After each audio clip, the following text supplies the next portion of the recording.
janinnya. Maka baginya apa? Hanya mengqada puasanya saja.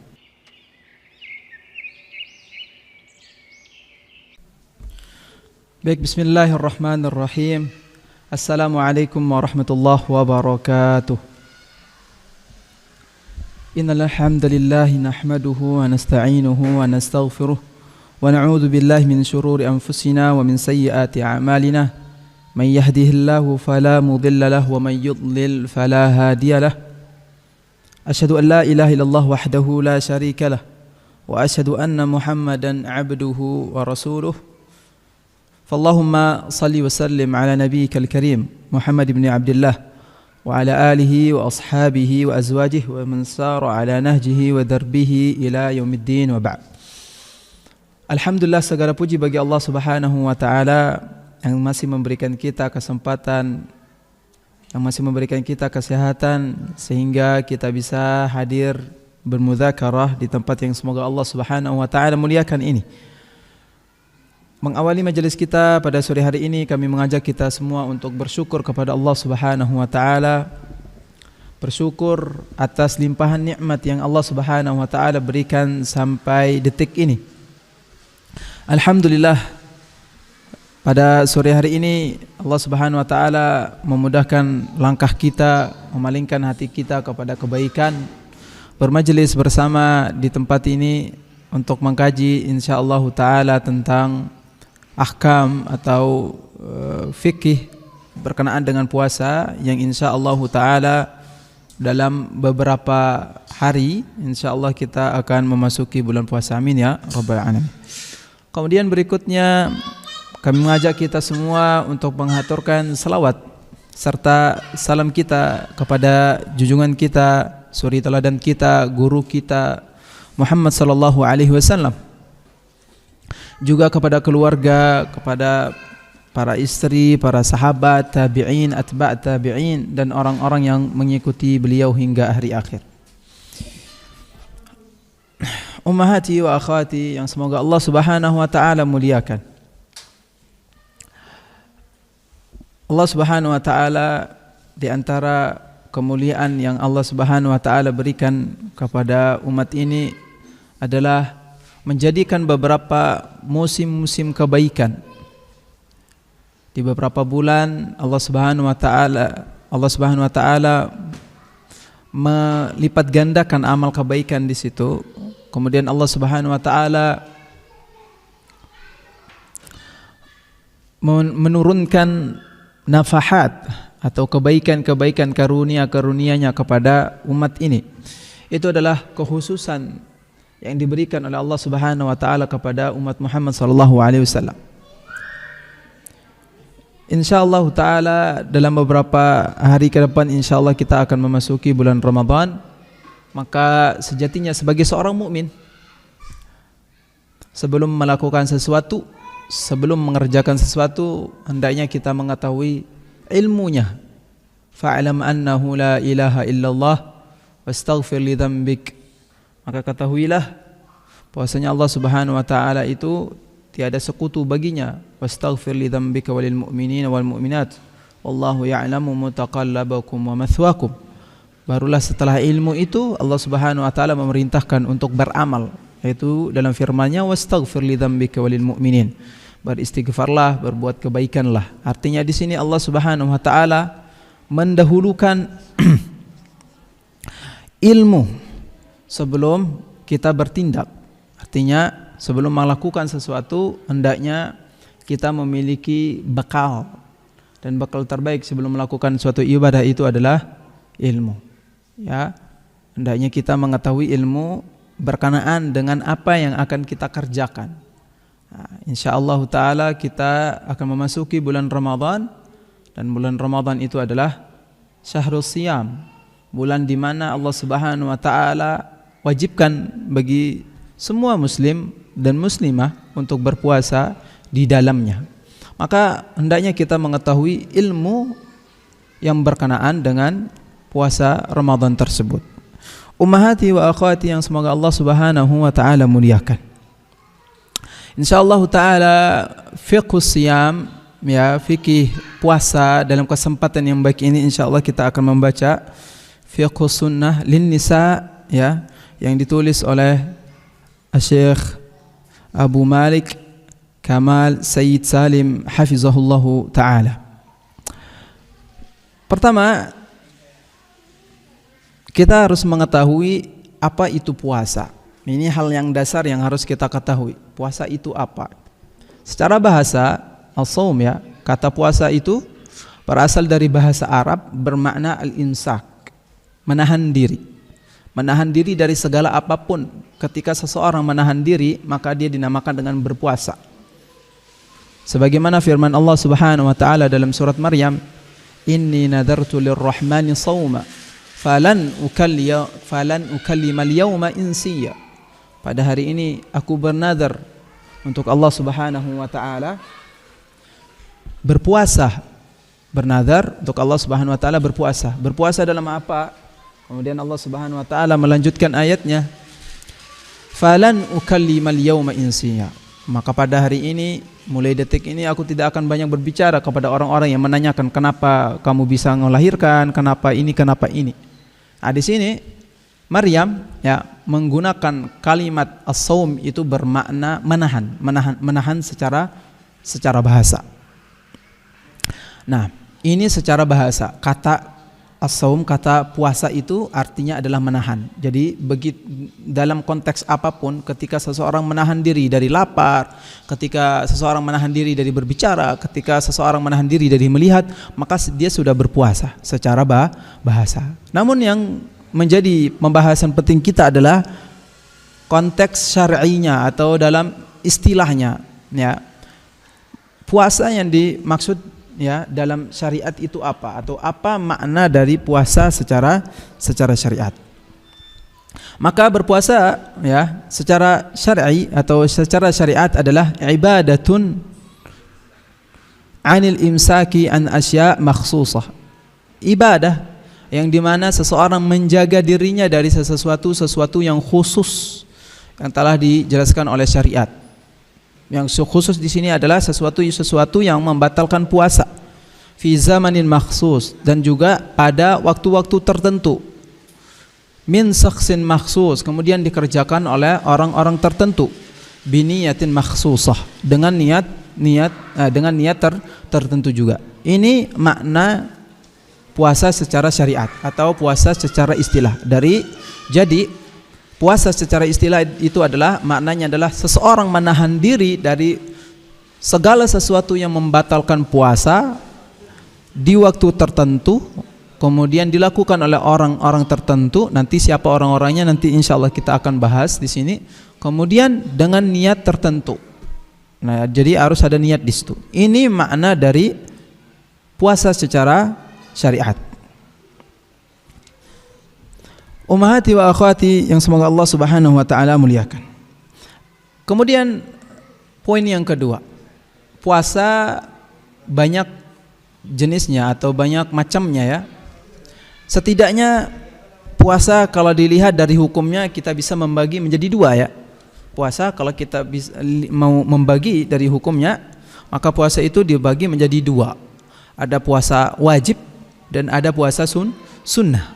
Nah, puasa wajib ini ada 3, yaitu pertama adalah puasa Ramadan insyaallah yang dalam beberapa hari. Kemudian puasa kafarat.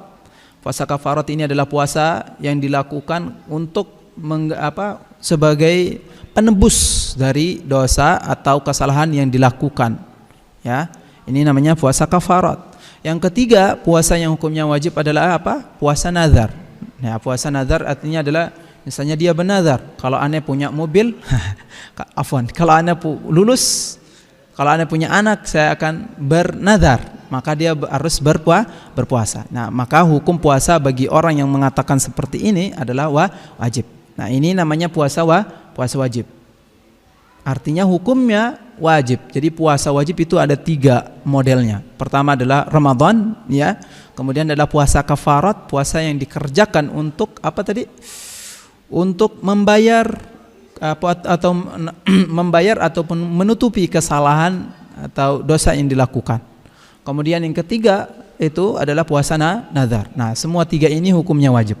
Kemudian puasa yang kedua adalah puasa sunnah. Puasa sunnah ini banyak sekali ya. Ada puasa Daud, ada puasa Senin Kamis, puasa Ayyamul Bid. Nah, ini puasa sunnah. Baik, pembahasan khusus kita insyaallah taala kita akan titik beratkan pada puasa Ramadan.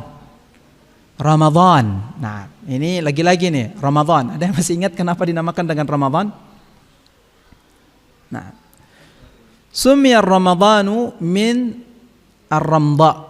Dinamakan dengan Ramadan karena cuaca pada hari itu sangat panas. Nah, syiddatul hararah, sangat panas. Ini konteksnya di Arab ya. Kalau kita tergantung tempatnya kalau di Indonesia. Kalau di Arab itu sekarang udah mulai panas tuh, ya. Siang itu sudah mulai 13 sampai 14 jam. Nanti kalau udah Ramadan itu bisa 15 jam itu orang puasa di Arab, ya. Ini pada umumnya. Dan ada juga yang mengatakan dinamakan dengan Ramadan, ya. Ini majaz atau kinayah tentang Allah Subhanahu wa taala membakar semua dosa-dosa yang ada di bulan Ramadan itu sebagaimana ya api membakar daun atau api membakar ranting dan lain sebagainya. Artinya Allah Subhanahu wa taala membakar semua dosa-dosa di bulan Ramadan, maka dinamakan dengan Ramadan. Wallahu taala alam. Namun yang pertama, ummahati wa akhwati yang semoga Allah Subhanahu wa taala muliakan, puasa Ramadan yang paling dasar yang harus kita ketahui tentu adalah tentang hukum. Nah, karena kita membahas tentang fiqh, ya, pembahasan khusus kita adalah fiqhur Ramadan, fikih puasa Ramadan. Apa hukum puasa Ramadan? Tentu ini semua udah tahu ya. Puasa Ramadan hukumnya wajib. Hukumnya wajib. Bagi siapa? Nah, ini dia pertanyaannya. Bagi siapa? Jadi hukum Ramadan itu adalah wajib. Namun bagi siapa wajibnya? Artinya dia akan menjadi wajib bagi siapa saja. Maka puasa ini akan menjadi wajib tentu bagi seorang muslimah, ya, karena di sini kita fiqhun nisa ya.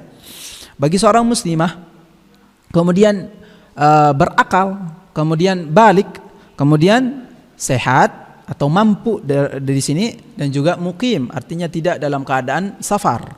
Dan yang terakhir adalah yang keenam, yaitu bersih dari haid dan bersih dari nifas. Ketika 6 hal ini ada dalam diri seseorang, ya, atau dalam enam hal ini, ya, ada dalam muslimah, maka puasa Ramadan ya dalam hal ini maka wajib baginya. Artinya dia muslimah, kemudian dia berakal, kemudian dia balik, kemudian dia sehat atau dia mampu melakukannya, kemudian dia mukim atau tidak dalam keadaan safar, kemudian dia tidak dalam keadaan datang bulan atau tidak dalam keadaan nifas, maka puasa baginya adalah wajib. Maka wajib baginya berpuasa. Nah, jadi puasa Ramadan akan wajib, ya. Syarat wajibnya puasa itu ada 6. Syarat wajibnya puasa itu ada 6. Yaitu pertama adalah muslimah, berakal, balik, kemudian sehat atau mampu, ya, kemudian mukim, ya, artinya tidak musafir, ya. Kemudian yang terakhir adalah bersih dari haid dan nifas. Maka jika hal 6 ini ada dalam diri seseorang muslimah, maka muslimah tersebut wajib melakukan puasa. Allah Subhanahu wa taala berfirman, "Ya ayyuhalladzina amanu kutiba alaikumus shiyam kama kutiba 'alal ladzina min qablikum la'allakum tattaqun." Wahai orang-orang yang beriman, diwajibkan atas kalian berpuasa sebagaimana telah diwajibkan kepada orang-orang sebelum kalian agar kalian bertakwa. Artinya di sini kutiba. Kata kutiba kalau kita belajar usul fikih, ya, namanya itu ya. Di dalam usul fikih itu kata kutiba itu adalah salah satu dari sighatun min siyagil wujub namanya. Kata-kata atau lafaz yang menunjukkan perintah yang dimana hukumnya berkonsekuensi menjadi wajib. Nah, apapun itu nanti, misalnya dalam ayat manapun kalau ada kata kutibanya, ya, maka hukum sesuatu itu adalah wajib. Nah, karena kata kutiba atau sigoh atau lafaz kutiba itu adalah sigotun min siyagil wujub namanya. Maka dengan kata kutiba ini puasa itu, maka dihukumi sebagai wajib. Kemudian berikutnya, bagaimana penetapan datangnya bulan Ramadan? Nah, penetapan bulan Ramadan dalam Islam ada dua cara. Yang pertama adalah ru'yatul hilal, yang kedua adalah al-hisab. Ru'yatul hilal, ya, ini dilakukan ketika tidak ada halangan, dalam artian tidak tidak terhalang oleh guyum, awan, terus misalnya tidak mendung dan lain sebagainya, kemudian hilal terlihat. Nah, ini cara menentukan apakah sudah masuk bulan Ramadan atau tidak. Nah, cara menentukan bulan Ramadan sudah masuk atau tidak itu pada umumnya sama seperti bulan-bulan yang lain. Ya, ada ru'yatul hilal. Kalau tidak mampu untuk ru'yatul hilal karena misalnya cuaca yang tidak mendukung misalnya, barulah kita memakai hisab. Hisab di sini dalam artian jika ru'yah atau hilal itu tidak tampak, maka kita menggenapkan bulan Sya'ban menjadi 30. Kalau ru'yah hilal itu terlihat, maka kita cukupkan sampai 29 bulan Sya'bannya. Ya, ini cara menentukan apakah masuk bulan Ramadan atau belum. Nah, kemudian berikutnya ada faidah atau catatan di sini. Cara mengetahui hilal hanya dengan cara melihat ru'yatul hilal. Ini yang sabit ya dari salafus saleh, dari sahabat, kemudian tabi'in sampai atba'at tabi'in, dari 3 kurun ya, 3 generasi itu dengan ru'yatul hilal. Paling pertama harus dengan ru'yatul hilal. Baru kemudian kalau nanti tidak mampu karena ada cuaca dan lain sebagainya, atau terhalang oleh cuaca atau oleh hujan dan lain sebagainya ya, maka baru kita menggunakan hisab. Ya, jadi hisab itu adalah cadangan atau yang kedua, pilihan kedua. Baik. Kemudian apabila seseorang yang adil dan dapat dipercaya melihat hilal Ramadan, hanya satu orang yang mengatakan dia bersaksi sudah melihat hilal Ramadan, maka cukup dengan persaksian satu orang itu bisa menjadikan bisa didengarkan. Cukup dengan persaksian satu orang untuk kita mulai berpuasa. Jadi tidak perlu banyak orang, cukup dengan satu orang adil, maka puasa Ramadan bisa dimulai. Adapun hilal Syawal, nah ini perbedaannya. Hilal Syawal artinya adalah Idul Fitri. Idul Fitri. Maka kalau hilal Syawal tidak cukup untuk menetapkan kehadirannya kecuali dengan persaksian 2 orang. Ini perbedaan dengan hilal Ramadan dan hilal Syawal. Kalau hilal Ramadan cukup satu orang yang bersaksi bahwasanya dia sudah melihat hilal, maka kita berpuasa, langsung berpuasa. Tapi kalau hilal Syawal artinya Idul Fitri, berhenti dari berpuasa di situ, maka tidak cukup dengan satu orang, tapi hendaknya 2 orang yang bersaksi. Kemudian berikutnya al-muslimah ya, muslimah, keadaan seorang muslimah ketika di dalam bulan Ramadan ya.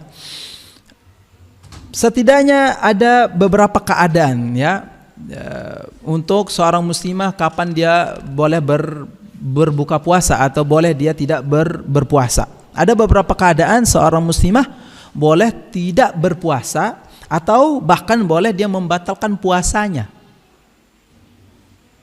Yang pertama, dalam keadaan sakit. Dalam keadaan sakit. Tentu sakit yang di sini adalah sakit yang dimana kalau dia lanjutkan akan membahayakan dirinya. Nah, maka di sini boleh baginya untuk membatalkan puasanya. Misalnya dari pagi sampai jam 12 dia sehat, tiba-tiba mungkin di jam 2, jam 3 sakit parah, kemudian dia diagnosa gini-gini, waliyadzubillah misal saja ya. Maka jika dia melanjutkan puasanya akan membuat penyakitnya semakin parah atau membuat dirinya semakin kesehatannya semakin memburuk, maka baginya bahkan di sini wajib untuk tidak berpuasa. Karena Rasulullah sallallahu alaihi wasallam bersabda, la darara wala dirar, dan sabda Rasulullah sallallahu alaihi wasallam ini termasuk dijadikan sebagai qawaid al-fiqhiyah. Ya, ada 5 kaidah besar dalam qawaid fiqhiyah. Yang salah satunya adalah la darar wa la dirar, tidak boleh memudaratkan diri sendiri ataupun memudaratkan orang lain. Dalam beberapa literatur juga ada yang menyatakan dengan lafaz yang berbeda, yaitu ad-dararu yuzal, yaitu mudarat itu hendaknya harus dengan segera diangkat atau dihilangkan. Nah, dalam konteks ini jika seorang muslimah misalnya sakit parah, kemudian jika dia melanjutkan puasanya akan berefek ke kesembuhannya atau ke badannya, maka baginya wajib untuk berbuka puasa. Bahkan tidak boleh baginya untuk berpuasa.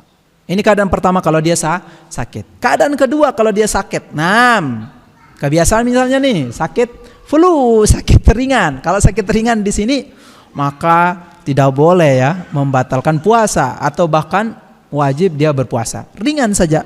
Flu, pusing ya, pusing karena memikirkan gak tahu nanti pakai tajilnya apa. Nah, ini mah bukan sakit nih. Nah, ini bukan, tidak masuk dari uzur sakit, karena sakit itu kan banyak tingkatannya ya. Nah, jadi di sini kami kasih detail atau kita tafsil di sini kita detailkan supaya dengan yang namanya orang Indonesia itu suka bersilat lidah, sakit gitu, udah nggak puasa. Tidak. Jadi harus kita lihat kategori sakitnya.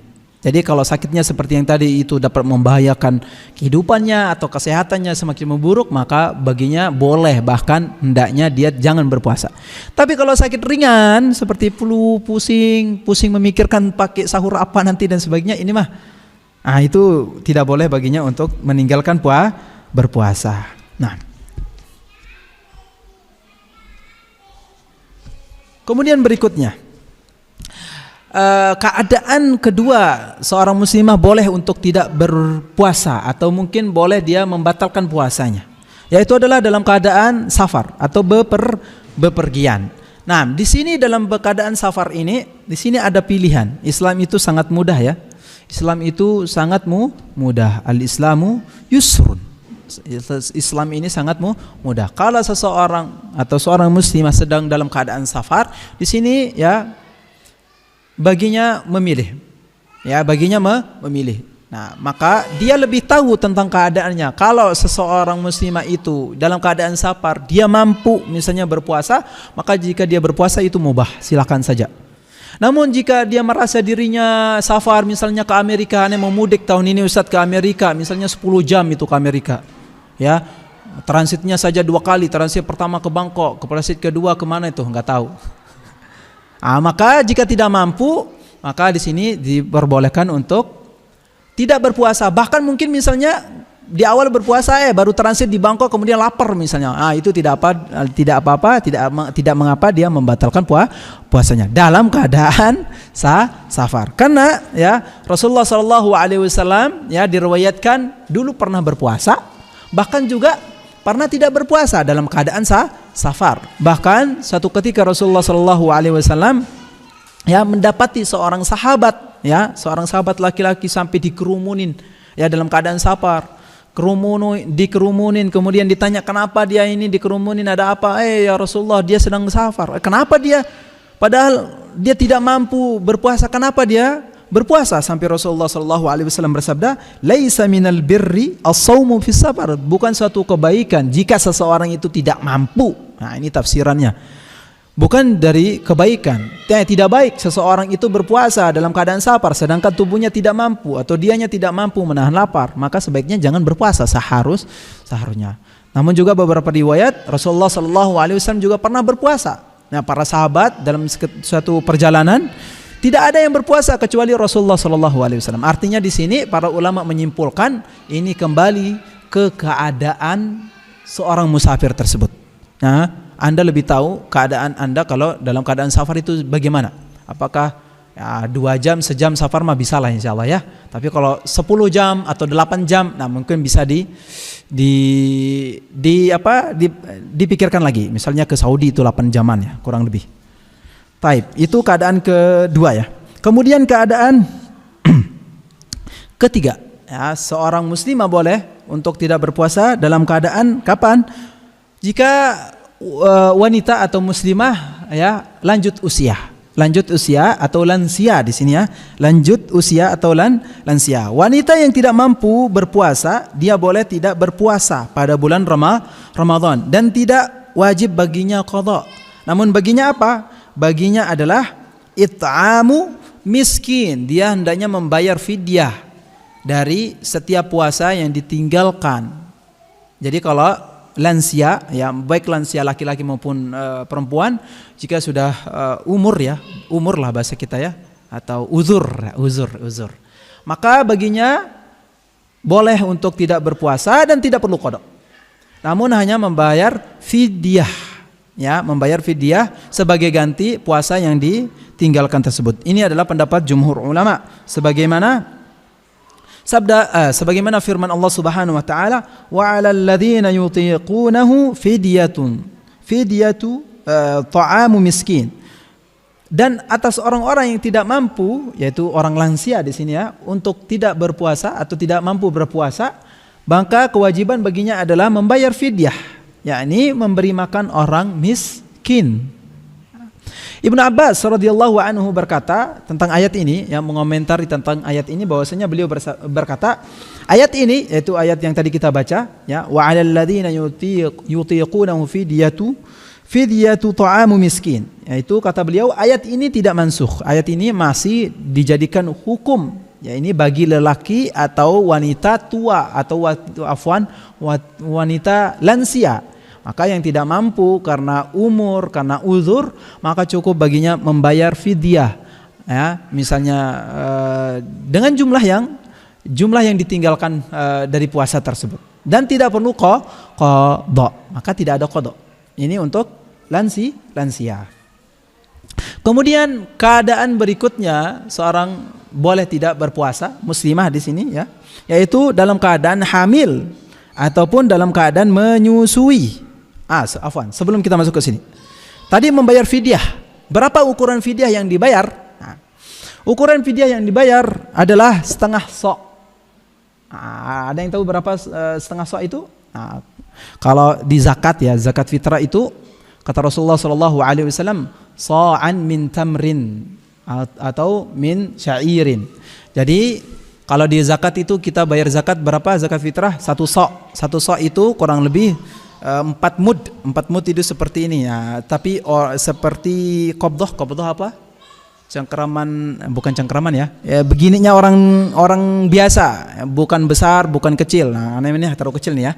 4 kali gini yang namanya satu sok. Nah, kalau dikonversi dengan kita sekarang kurang lebih 3 kilogram ataupun ada juga yang mengatakan 2,5 ya, atau 2,5 kilo. Tapi kita ambil yang hati-hati aja ya, yaitu 3 kilo. Ini untuk satu sok. Berarti satu sok itu adalah 3 kilo. Kalau setengahnya berarti 1,5 kilo kurang lebih.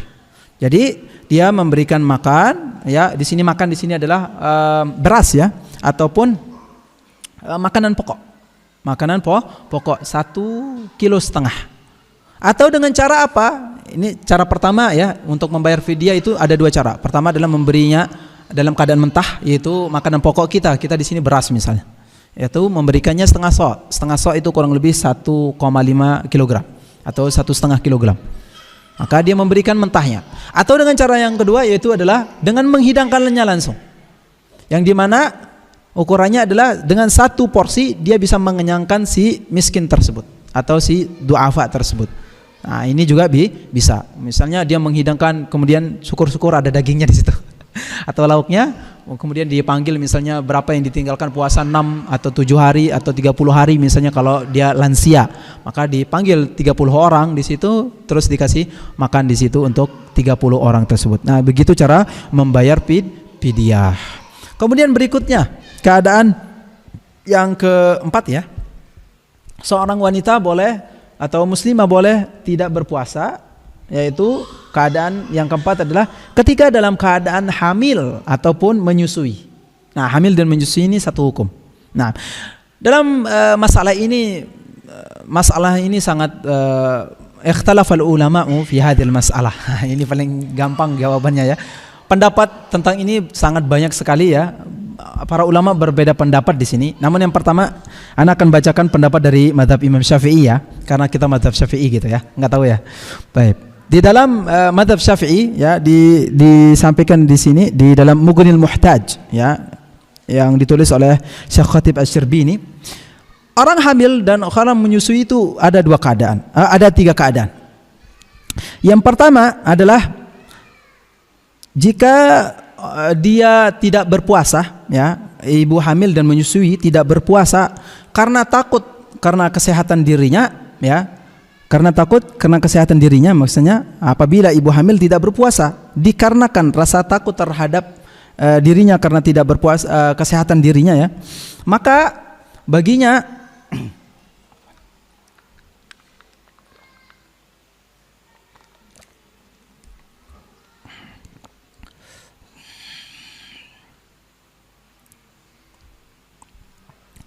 baik.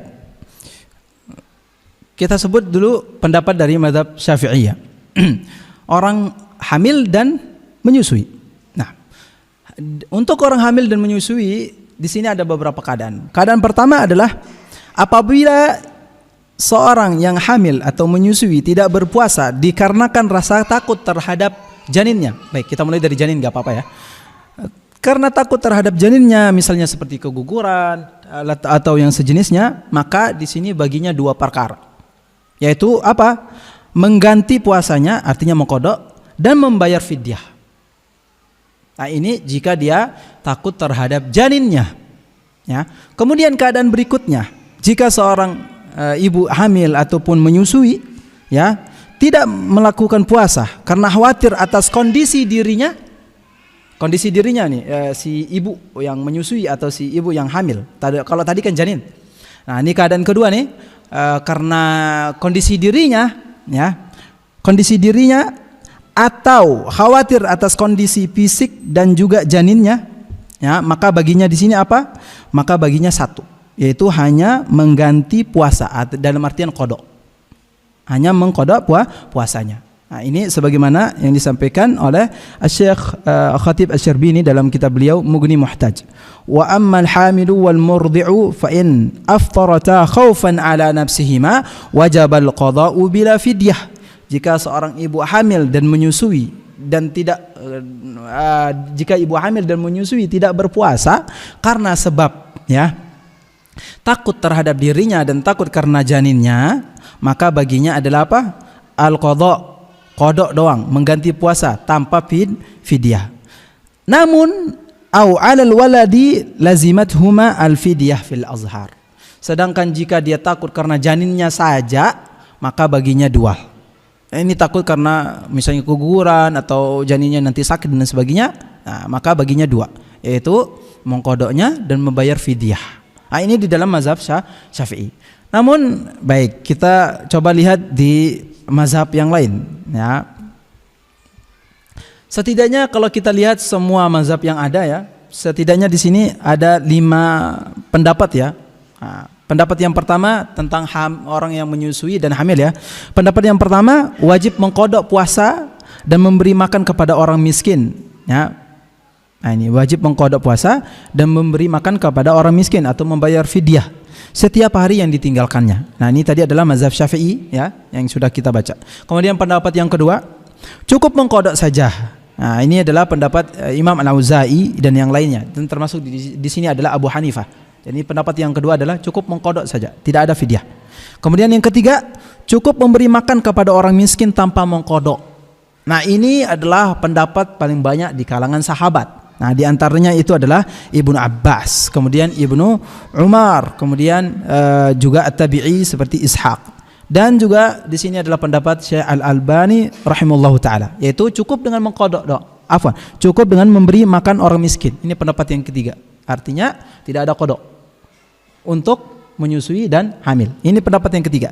Kemudian yang keempat, ya, adalah mengqadha bagi yang hamil. Sedangkan bagi wanita menyusui adalah dengan mengqadha dan memberi makan kepada orang miskin. Ini pendapat yang keempat. Ya, di antara pendapat ini adalah Imam Malik. Kemudian yang kelima, nah, ini pendapat Imam Ibnu Hazm. Yang kelima ini adalah tidak mengqadha dan tidak pula memberi makan kepada orang miskin. Nah, ini paling gampang nih, karena Imam Hazm, ya, namanya Ibnu Hazm, beliau adalah Az-Zahiri. Zahiri itu melihat konteksnya saja. Nah, beliau lebih bias di sini, ya. Namun wallahu taala a'lam, ya, di sini al-muallif di sini menrajihkan pendapat yang ketiga, yaitu hanya apa? Hanya membayar fidyah dan tidak qadha. Ini pendapat yang ketiga tadi apa? Hanya membayar fidyah atau memberi makan kepada orang miskin tanpa mengqadha. Dan ini adalah pendapat Ibnu Abbas. Nanti kita bacakan di sini riwayat dari Ibnu Abbas. Di sini riwayat dari Ibnu Abbas. Dulu Ibnu Abbas pernah memiliki budak. Kebetulan budaknya waktu itu beliau dalam keadaan hamil. Kemudian Ibnu Abbas berkata, "Anti fi manzilati man la yutiqu nahu." Anti itu sama seperti orang yang tidak mampu. Kita sudah lewat tadi. Yang tidak mampu itu maksudnya lansia. Artinya kalau lansia ngapain tadi? Dia cuman bayar fidyah dan tidak qadha. Ini pendapat Ibnu Abbas dan juga beberapa sahabat, diantaranya adalah Ibnu Umar, dan juga ini pendapat Syekh Al-Albani rahimahullahu taala. Musannif di sini Abu Malik Kamal Said Salim merajikan pendapat ini, wallahu taala alam. Tapi yang mau mengambil pendapat Syafi'i tadi tidak apa-apa ya. Yaitu apa? Kalau dia takut terhadap janinnya, ya, maka baginya apa? Dua hal, yaitu mengqadha dan membayar fidyah. Namun kalau dia takut terhadap kesehatannya ataupun janinnya, dua hal di sini, maka cukup baginya apa? Cukup baginya adalah mengqadhanya saja. Wallahu taala alam. Kemudian berikutnya,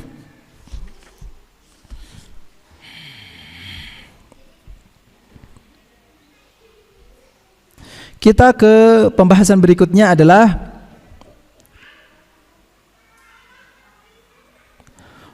wanita atau muslimah yang wajib baginya mengganti puasanya atau wajib baginya berbuka puasa. Artinya tidak boleh berpuasa. Ya, ada beberapa keadaan seorang muslimah tidak boleh baginya berpuasa. Dan baginya mengqadha saja, tidak membayar kafarah ataupun pengganti memberi makan tadi.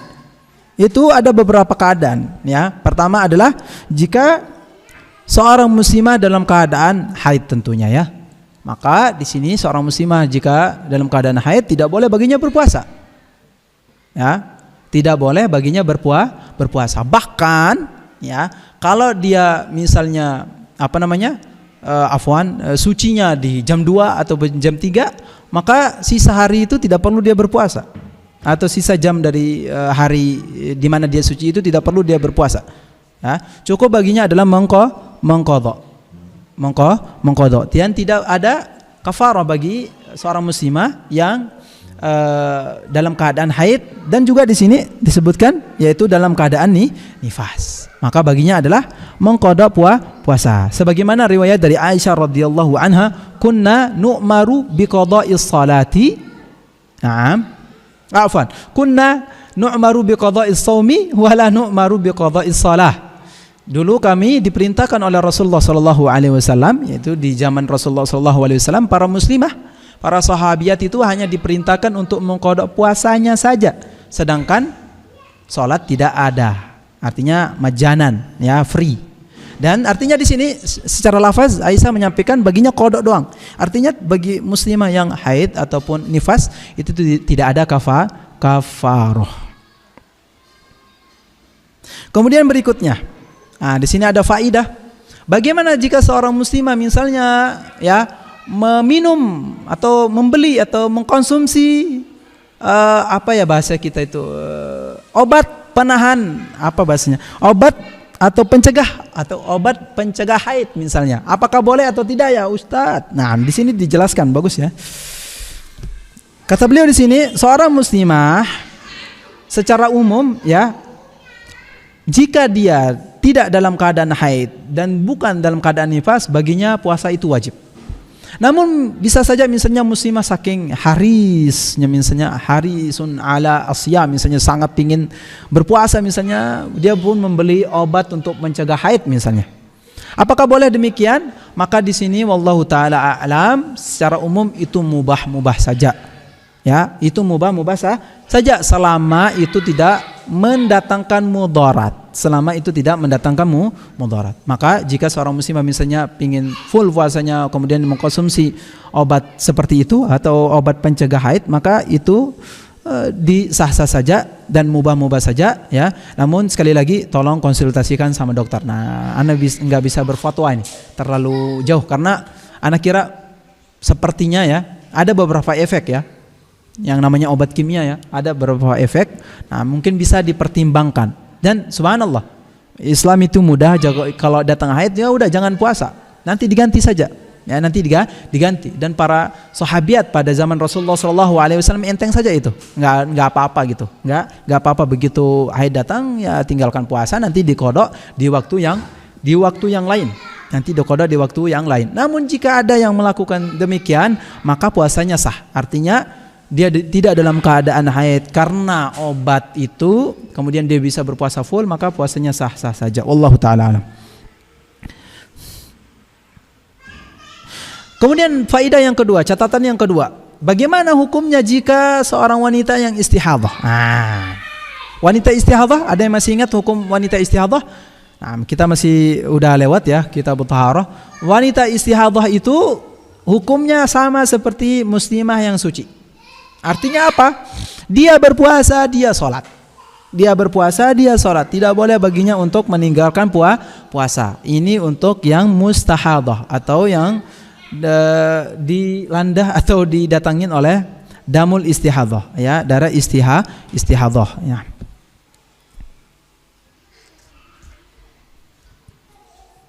Kemudian berikutnya, ummahati wa akhwati yang semoga Allah Subhanahu wa taala muliakan.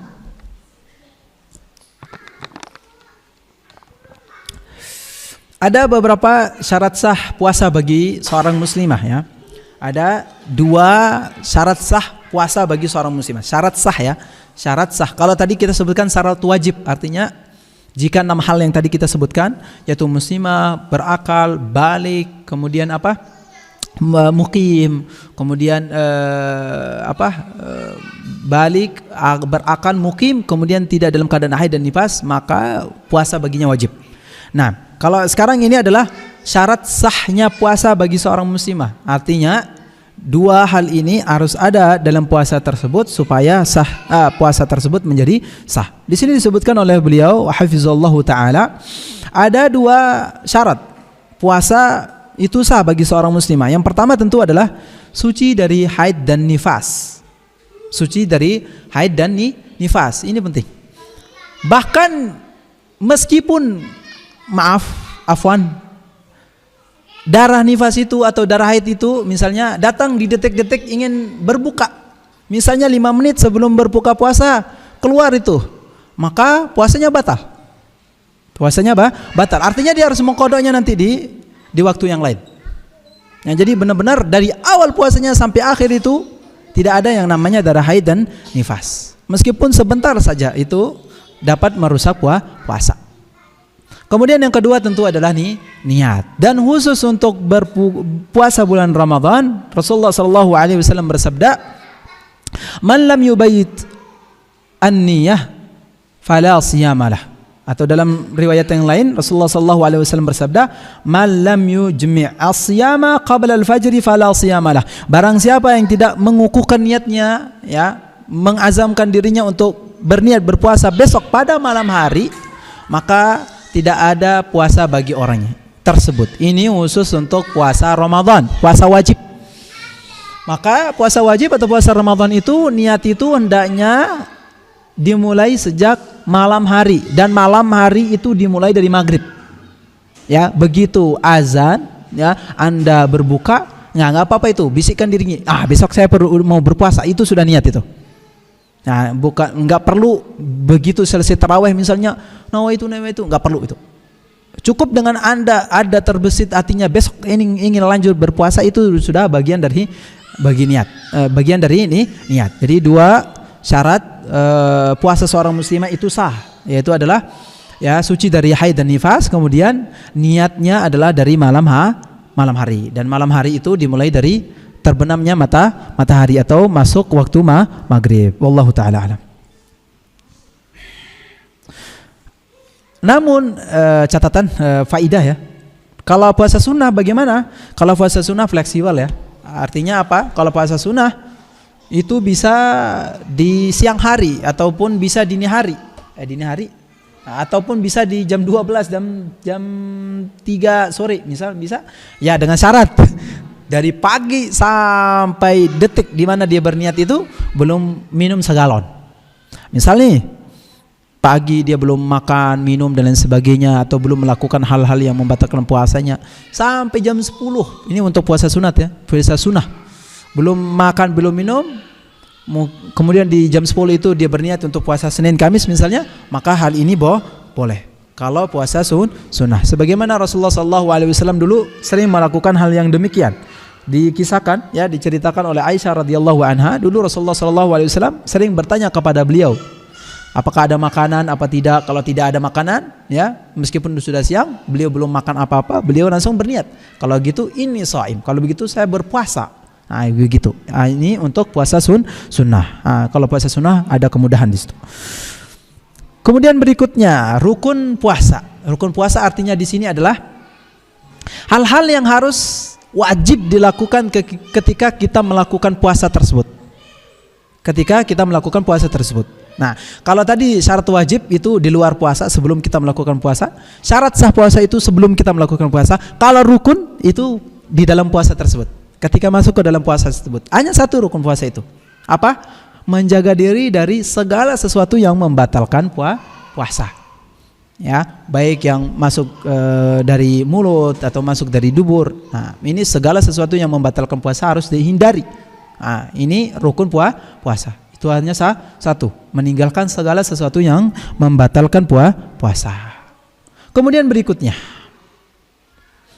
ada tentu yang paling penting, yang sungguh sangat penting ya, perlu kita perhatikan adalah adab-adab ketika berpuasa, atau dalam beberapa kitab juga disebut dengan sunan ya, sunnah-sunnah yang perlu kita kerjakan di bulan Ramadan atau pada umumnya ketika kita berpuasa. Ada beberapa adab ataupun sunan-sunan atau sunnah-sunnah Rasulullah SAW ketika seseorang melakukan puasa. Yang pertama tentu adalah dianjurkan untuk sahur ya. Sederhana kami, sahur itu sebagai cas ya, nah, supaya Anda kuat, supaya Anda fresh nanti jam 10, jam 12 bateri antum atau bateri antuna itu masih ada. Jadi usahakan sahurlah. Dan sahur juga ada sunnahnya lagi. Kalau Anda sahur, usahakan lagi ya dekat-dekat dengan azan. Jadi kalau ada yang imsak, kalau di kalender itu namanya imsak ya, imsak. Nah, di waktu imsak itu bukan berarti kita wajib untuk menahan diri untuk jangan makan minum. Tidak. Waktu imsak di situ adalah maknanya adalah waktu sunnah supaya Anda meninggalkan makan dan minum, Anda untuk bersiap-siap untuk berpuasa waktu imsak itu. Bukan waktu kita mulai untuk berpuasa. Waktu mulai berpuasa itu adalah begitu fajar masuk atau subuh masuk, itu waktu teng untuk masuk berpuasa. Nah, ini ada beberapa kesalahan istilah ya di kita atau pemahaman. Dikirain di kalender biasanya itu ada imsak katanya di situ. Dikirain waktu itu wajib untuk berpuasa mulai. Tidak. Di situ ya para ulama meletakkan waktu imsak itu untuk kita apa? Bersiap-siap untuk meninggalkan makan, minum, bersiap-siap untuk berpuasa. Karena Rasulullah SAW ya diriwayatkan beliau jarak antara sahur dan subuh itu kurang lebih 50 ayat. Nah, ini di dalam Sahih Bukhari dan Muslim ya, diriwayatkan bahwasanya di antara sahur ke subuhnya Rasulullah SAW itu 50 ayat. 50 ayat. Artinya pendek sekali. Nah, kalau kita lihat Al-Baqarah mungkin 3 lembaran lah.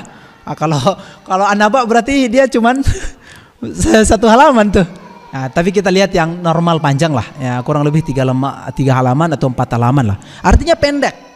Nah, begitu sahurnya Rasulullah SAW itu sangat pendek dengan atau waktunya mepet, bukan mepet banget ya, maksudnya kita akhirkan sahur. Nah, itu bagian dari sunnah. Kalau misalnya tidak bisa mengakhirkan sahur, misalnya anak kasih tips. Caranya adalah misalnya Anda makan setelah tarawih, kemudian nanti misalnya 2 menit atau 3 menit sebelum azan Anda minum. Nah, ketika Anda minum sebelum azan 2 menit 3 menit itu niatkan sebagai sahur, maka Anda sudah asabtas sunnah atau Anda sudah melakukan sunnah. Karena Rasulullah SAW ya bersabda bahwasanya umat ini akan senantiasa dalam kebaikan selama dia mengakhirkan sahur, dan di dalam sahur itu adalah ada keberkahan.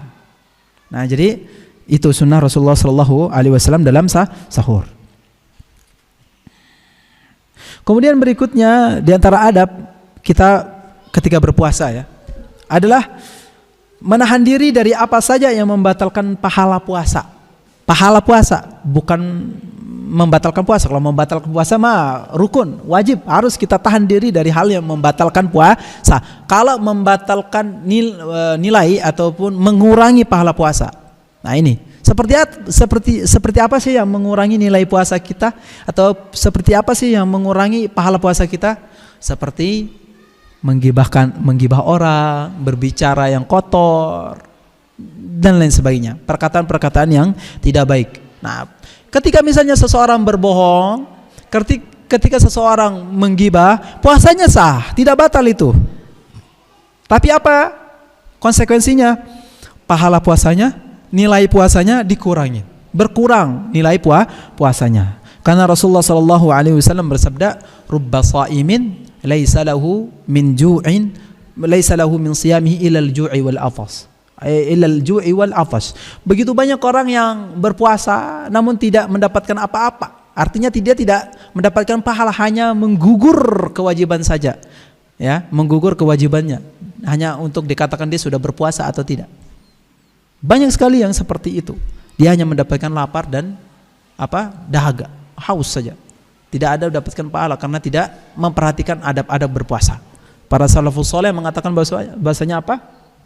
Idza sumta, jika Anda berpuasa, maka lidah Anda berpuasa, mata kita berpuasa, telinga kita berpuasa. Bukan perut saja yang berpuasa. Bukan perut saja yang berpuasa, tapi semua anggota badan itu berpuasa. Sebagaimana tadi berpuasa artinya apa? Menahan. Jadi mata ini ya menahan dari hal-hal yang haram. Telinga kita menahan dari mendengarkan hal-hal yang haram. Mulut kita menahan dari mengatakan orang atau berbicara hal-hal yang haram. Nah itu. Rasulullah SAW juga di dalam hadis yang lain yang diriwayatkan oleh Abu Hurairah ya mengingatkan kita. Wa idza kana yaumu shaumi ahadikum fala yarfuth.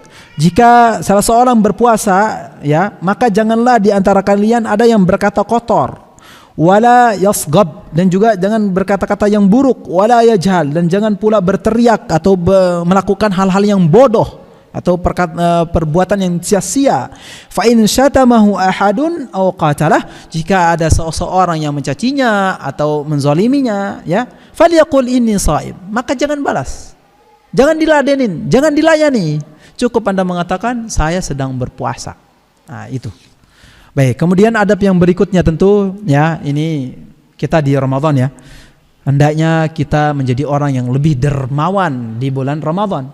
Ya, karena Rasulullah SAW ya itu diriwayatkan bahwasanya ajwad ma yakunu fi syahri Ramadan. Rasulullah SAW itu sangat dermawan, bahkan lebih dermawan daripada angin sepoi-sepoi.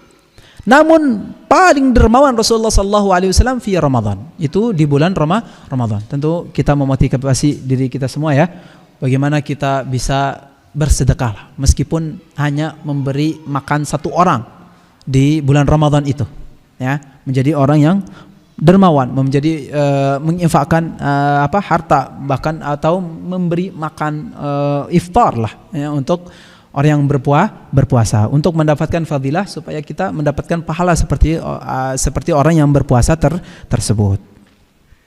Kemudian di antara adab berikutnya adalah atau sunnah Rasulullah SAW tentu adalah memperbanyak membaca Al-Quran. Syahrul Ramadan. Nah, sebentar ya, tinggal 3 menit baru kita sejam. Soalnya tadi kita mulai 25. Memperbanyak membaca Al-Quran. Ya, ini dari kami pribadi yang sangat muqassir ya, miskin. Ya, mari kita motivasi diri kita semua tahun ini ya, sesibuk apapun kita ya, sepadat apapun jadwal kita, minimal ya ibu-ibu, mari kita khatamkan Al-Quran sekali saja di bulan Ramadan ini. Sekali, minimal 1 kali. Sayang kalau kita tidak mengkhatamkan Al-Quran di bulan di mana Allah Subhanahu wa taala turunkan Al-Quran di sana. Di bulan Ramadan ini minimal sekali. Kalau kita melihat para salafus saleh, Masya Allah, kita minder deh kayaknya. Ya, salafus saleh ya, mengkhatamkan Al-Quran itu bahkan setiap malam, ada yang 1 kali setiap malam. Berbeda lagi ada yang di tarawihnya khatam, setiap tarawih khatam, dan nanti pas malam lagi di pertengahan malam qiyamul lail lagi khatam, subhanallah. Ini kalau salafus saleh, ya, jauhlah kita. Tapi kalau tidak mampu minimal maksimal lah ya. Minimal paling tidak kita bisa mengkhatamkan sekali. Dan sekali itu sangat mudah ya ibu-ibu ya. Sehari sejuz berarti kalau sehari. Atau berarti kalau sehari sejuz berarti setiap habis sholat itu berapa? Kalau 10 halaman berarti dua lembar. Dua lembar. Karena kan satu mushaf, satu juz itu kalau mushaf standar kan 10 warokoh apa? 10 lembar. Berarti setiap selesai sholat 2 lembar sampai nanti 30 hari insyaallah khatam itu. Kalau 29 ngebutin di juz ke-30 gitu. Nah, wallahu taala alam. Ya, kita motivasi diri kita semua ya.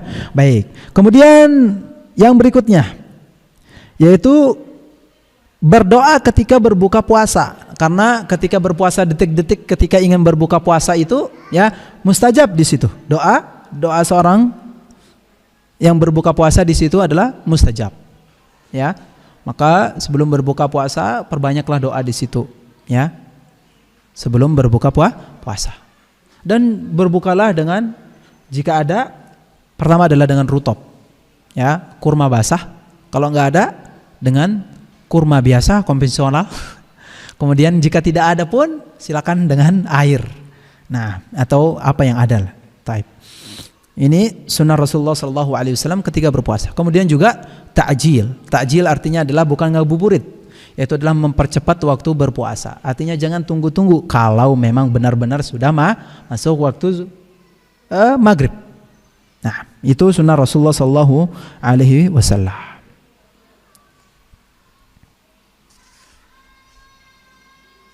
Kemudian yang terakhir insya Allah saya sebutkan cepat ya. Hal-hal yang boleh dilakukan ketika kita berpuasa bagi seorang muslimah ya. Yang pertama adalah tentu ya seorang muslimah boleh bahasanya gimana ya ini? Melakukan hubungan suami istri di malam hari. Nah, itu mubah ya. Kalau di malam hari boleh. Kalau di siang hari maka puasanya batal, kemudian membayar kafarah. Pertama, memerdekakan wanita muslimah itu udah nggak ada ya. Berarti kembali ke poin yang kedua, yaitu apa? Puasa 2 bulan berturut-turut. Oh, kepanjangan. Maka memberi makan 60 orang miskin, fidyah. Nah, ini 3 pilihannya itu. Pertama adalah memerdekakan budak muslimah, kemudian yang kedua adalah berpuasa 2 bulan berturut-turut. Kemudian yang ketiga adalah kalau tidak mampu yang kedua yaitu memberi makan 60 orang miskin. Tapi kalau malam hari itu mubah ya. Kemudian halal yang mubah dilakukan selama bulan Ramadan yaitu apa? Memasuki waktu pagi hari di bulan puasa dalam keadaan junub. Artinya misalnya jam 2 Anda sahur, kemudian tiba-tiba sudah jam 5 sudah masuk subuh, Anda dalam keadaan junub, itu puasanya sah. Lanjut, tidak apa-apa. Itu maksudnya ya. Anda mendapatkan diri Anda sudah subuh, sudah masuk waktu untuk berpuasa, sedangkan pas bangun misalnya dalam keadaan junub, maka itu tidak apa-apa. Tidak mengapa. Kemudian hal-hal yang dibolehkan juga dalam keadaan berpuasa atau di bulan Ramadan adalah mubasyarah. Mubasyarah itu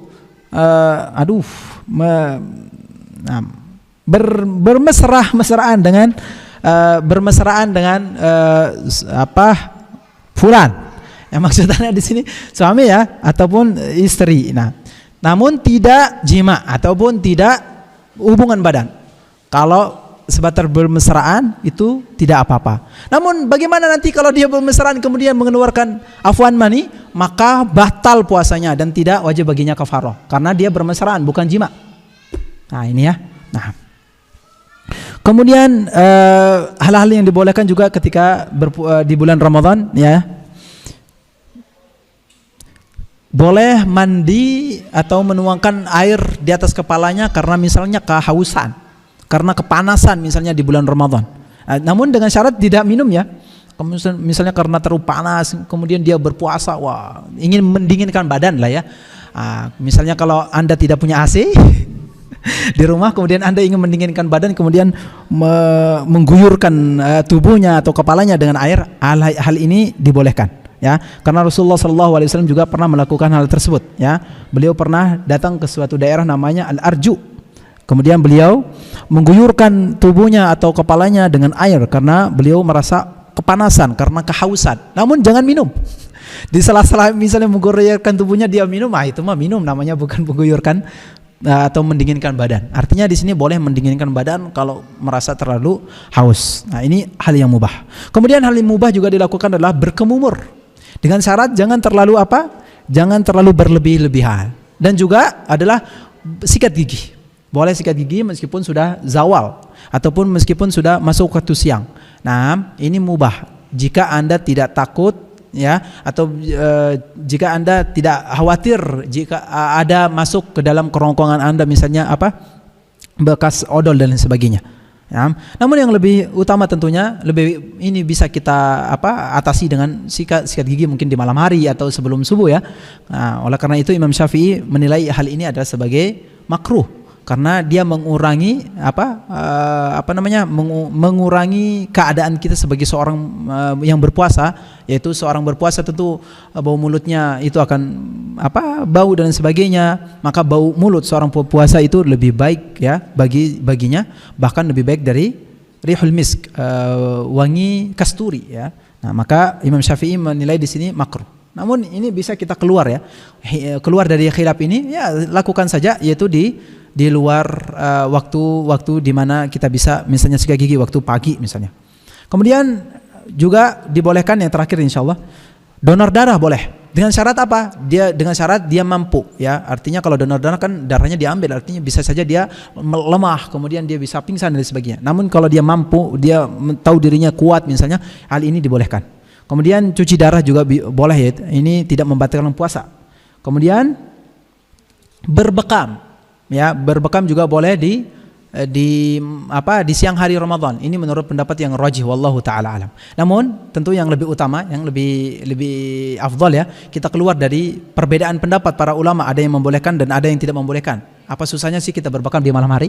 Gitu kan? Biar tidak masuk ke perdebatan para ulama, yaitu berbekam sebaiknya di malam hari. Namun kalau ada yang berbekam di siang hari ya, atau di siang bolong ketika berpuasa, maka hal itu dibolehkan. Artinya puasanya tidak batal. Wallahu taala alam. Nah, ini beberapa adab ya yang perlu kita perhatikan. Masih banyak sih, tapi tidak cukup. Nanti insyaallah jika ada waktu kita akan lanjutkan biidznillah taala. Baik, ini yang dapat kami sampaikan berkenaan dengan fikih puasa. Jika ada diskusi kami persilahkan.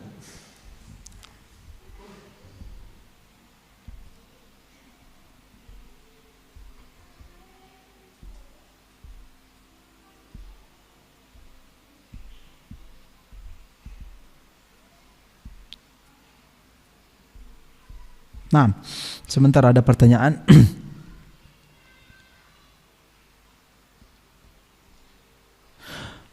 Baik, ada pertanyaan di sini. Bismillah. Bagaimana hukumnya jika kita puasa qada, dilebihkan 1 sampai 2 hari dengan niat hati-hati takut kurang dalam hitungan qadanya? Baik, pertanyaan bagus sekali ya. Alhamdulillah wassalatu wassalamu ala Rasulillah wa ma taufiqi illa billah alaihi tawakkaltu wa ilaihi unib wa ba'd. Bagaimana jika seseorang muslimah punya hutang, kemudian dia tidak tahu, di sini berarti dia tidak tahu ya, kemudian dilebihkan 1 sampai 2, wallahu taala alam, ya ini bentuk kehati-hatian, ini tidak apa-apa. Tidak mengapa. Bahkan kapan ya? Kalau nggak salah saya pernah menyampaikan di majelis di sini, kalau nggak salah lupa. Jika misalnya ragu jumlahnya 5 atau 6 ya, maka kami sarankan ambillah yang lebih banyak supaya bentuk kehati-hatian, sebagai bentuk kehati-hatian. Wallahu taala alam. Nah, jadi kesimpulannya tidak apa-apa ya. Kemudian berikutnya, banyak pertanyaan. Bagaimana hukumnya kalau orang tua kita sholat 2 kali, misal maghrib 2 kali dengan niat kehati-hatian, takutnya pernah kelewatan sholat waktu muda? Nah, ini type nggak apa-apa ya, di luar tema. Baik, bagaimana hukumnya? Pertama, seorang muslimah atau seorang muslim ya, sholat wajib itu dilakukan sekali. Ya, hanya sekali. Namun jika misalnya ragu apakah ada sholatnya ketinggalan waktu dia muda dulu, mungkin dia sekolah di STM. Afwan, takutnya bukan STM itu enggak mah. Ini zaman dulu ya. Enggak, STM sekarang udah baik-baik, masya Allah. Barakallahu fikum. Karena hal-hal yang tertentu lah misalnya ya, ada misalnya ragu, maka hendaknya dia berijtihad di sini. Dia mencari kira-kira waktu dulu muda apakah ada sholat yang ditinggalkan. Jika ada, tolong dicari itu. Apakah ada 10, ada 5. Kalau bingung antara 5 dan 10, ambil yang 10. Setelah itu nggak usah sholat 2 kali lagi. Ya, nggak. Ini kalau benar-benar ya, kalau benar-benar ada sholat dulu waktu muda, benar ada yang ditinggalkan. Ya, benar ada yang ditinggalkan. Maka cukup dia mengqadanya yang apa? Yang benar-benar ditinggalkan itu. Nah, ini bagi mazhab Syafi'i ya. Ini Anda jawab menurut mazhab Syafi'i jadinya nih. Karena qada salat itu di mazhab Syafi'i ya diwajibkan. Namun yang rajih wallahu taala alam ya. Wallahu taala a'lam bahwasanya tidak ada qada di dalam salat. Sebenarnya baginya adalah mengerjakan salat wajib kemudian memperbanyak sunnah. Cukup baginya, dan tentu taubatun nasuha, bertaubat dengan nasuha. Nah, ini yang seharusnya dilakukan. Namun kalau mengambil pendapat Imam Syafi'i ya, mazhab Syafi'i ya untuk mengqada, maka hendaknya di mazhab Syafi'i sampai dijelaskan sebenarnya di sini. Enggak perlu dia sholat 2 kali selama umur hidupnya itu. Kasihan sekali agama ini jadi melelahkan. Padahal agama ini mudah. Kalau memang 10, kerjakan 10, kemudian setelah itu tawakal Allah. Selesai, nggak perlu memberatkan diri. Ini kalau Anda mengambil mazhab Syafi'i. Namun yang rajih wallahu taala alam sebenarnya pada hakikatnya ya, di sini ada perbedaan pendapat apakah ada qada dan lain sebagainya. Pada sejatinya yang paling rajih adalah tidak ada qada. Ya, bagi orang yang bertaubat kemudian ingin salat, baginya sebenarnya melakukan kewajibannya, kemudian memperbanyak salat sunnah, kemudian taubatun nasuha. Wallahu taala alam. Kemudian berikutnya pertanyaan yang ketiga.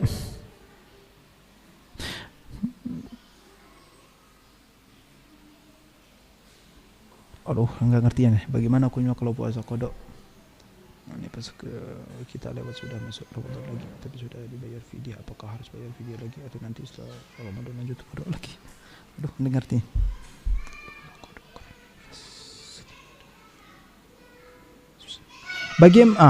Bagaimana hukumnya kalau puasa qada karena nifas?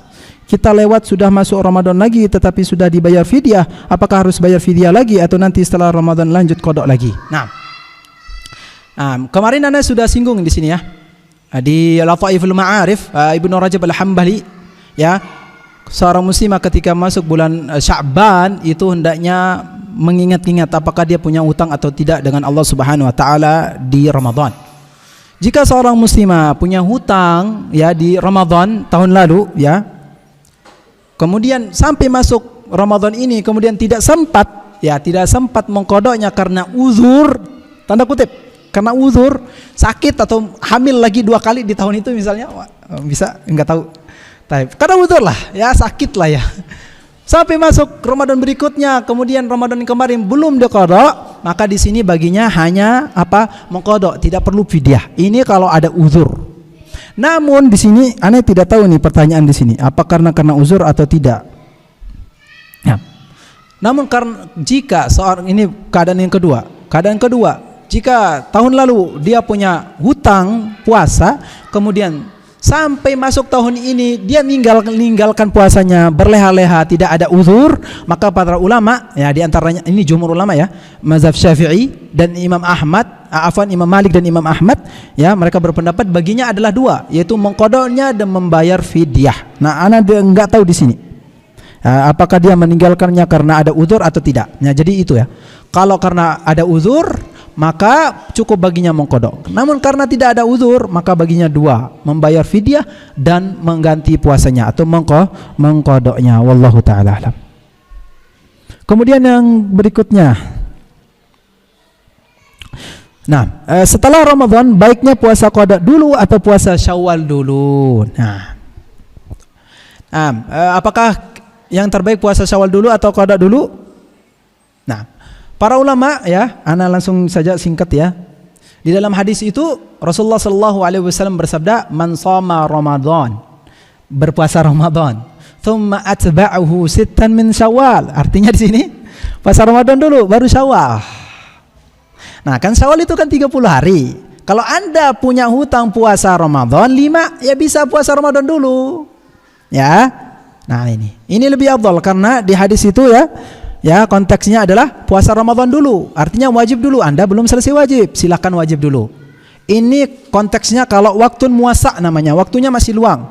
Kalau Anda punya hutang 5, silakan sebaiknya Anda melakukan puasa wajib Anda dulu. Baru nanti Syawal. Syawal itu ummahati wa akhwati tidak mesti harus di 6 hari H plus puasa itu, H plus Ramadan H plus Idul Fitri itu. Bisa dimanapun, di tanggal berapapun selama masih Syawal, itu pun puasa Syawal. Ya, jadi ini bisa perhatikan. Apakah kalau hutangnya 5 hari? Nah, kalau hutangnya 5 hari bisa Anda bisa bisa selesaikan puasa wajibnya dulu, baru puasa Syawal. Namun konteksnya misalnya mungkin karena dia sakit, ya. Nah, ini waktu mudayyak namanya. Beberapa ulama memberikan rukhsah di sini. Wallahu taala alam. Bisa puasa Syawal dulu. Kalau misalnya Syawalnya misalnya benar-benar tinggal 6 hari. Ya, benar-benar tinggal 6 hari. Ya. Maka tidak apa-apa Anda puasa Syawal dulu, nanti kemudian berikutnya nanti di hari berikutnya atau di bulan berikutnya nanti bisa puasa sunnah. Ini konteksnya kalau memang waktunya tidak memungkinkan. Nah, kalau misalnya seperti yang memang benar-benar puasa hutang puasanya 30, mungkin bisa seperti itu ya. Wallahu taala alam.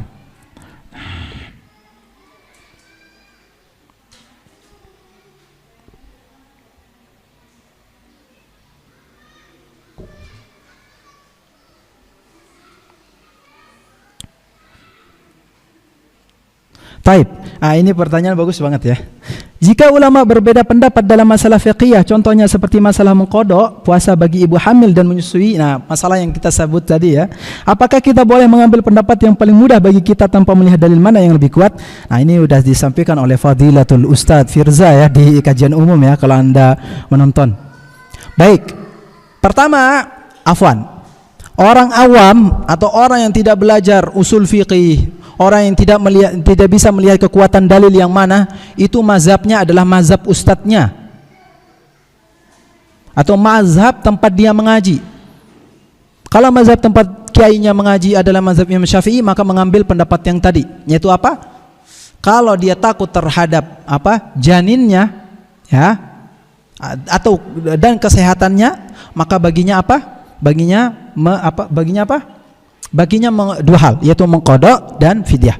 Namun jika dia takut terhadap dirinya, baginya hanya mengqadha saja. Karena kalau takut kepada dirinya itu dikiaskan seperti orang lansia. Dan lansia itu cukup hanya mengqadha. Maka di sini kita tidak boleh mengambil yang lebih mudah bagi kita. Nah, makanya di sini tadi saya sampaikan yang rajih di sini menurut al-musannif ya. Ar-Raji kalau kita mengumpulkan semua ya pendapat para ulama, nah di sini musannif lebih mengambil pendapat para sahabat pada umumnya, yaitu Ibnu Abbas, Ibnu Umar, dan pada saat itu pendapat beliau itu tidak ada mengingkarinya. Artinya apa? Ibu hamil dan menyusui cukup hanya lupa mana dia.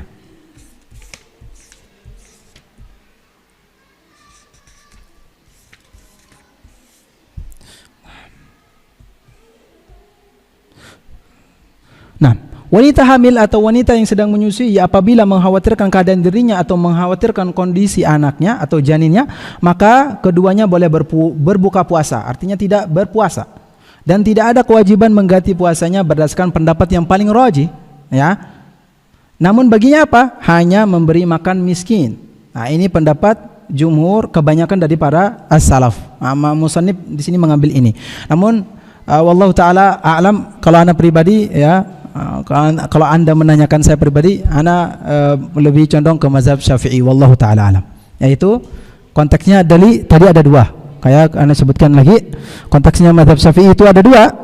Nah, atau keadaannya ada dua. Yang pertama adalah apabila ibu hamil tidak berpuasa dikarenakan rasa takut terhadap janinnya ya, atau ada sesuatu yang akan terjadi pada janinnya ya, maka diwajibkan baginya dua perkara. Takut kepada janinnya ya, maka baginya dua perkara, yaitu berpuasa dan membayar fidyah. Ini ibu hamil dan ibu menyusui, tidak berpuasa dikarenakan rasa takut terhadap janinnya atau ada doror atau mudarat yang akan terjadi kepada janinnya, maka baginya adalah membayar fidyah dan berpuasa atau qada. Nah, ini mazhab Syafi'i wallahu taala.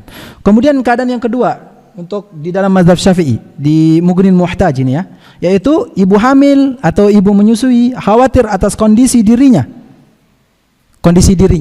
saja atau hanya kondisi janinnya, maka baginya hanya mengqada puasanya saja. Nah, ini wallahu taala alam.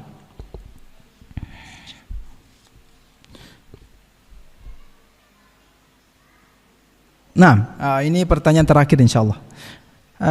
Apakah memasang impus membatalkan puasa apa tidak Ustaz?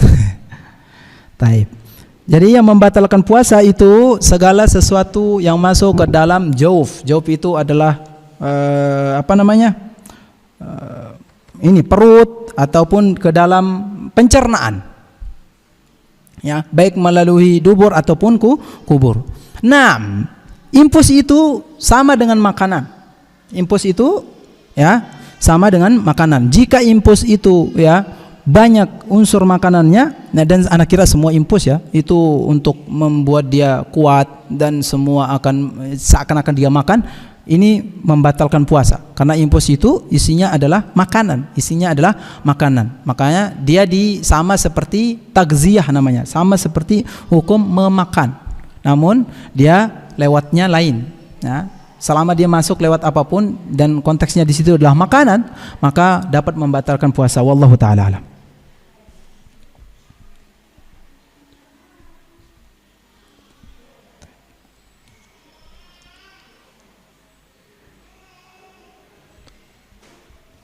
Taib.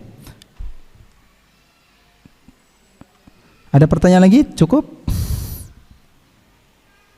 Taib, terakhir insyaallah ana pertegas untuk mazhab Syafi'i yang berkenaan dengan ibu hamil dan ibu menyusui. Jadi ada dua keadaan, sekali lagi ana sebutkan di sini.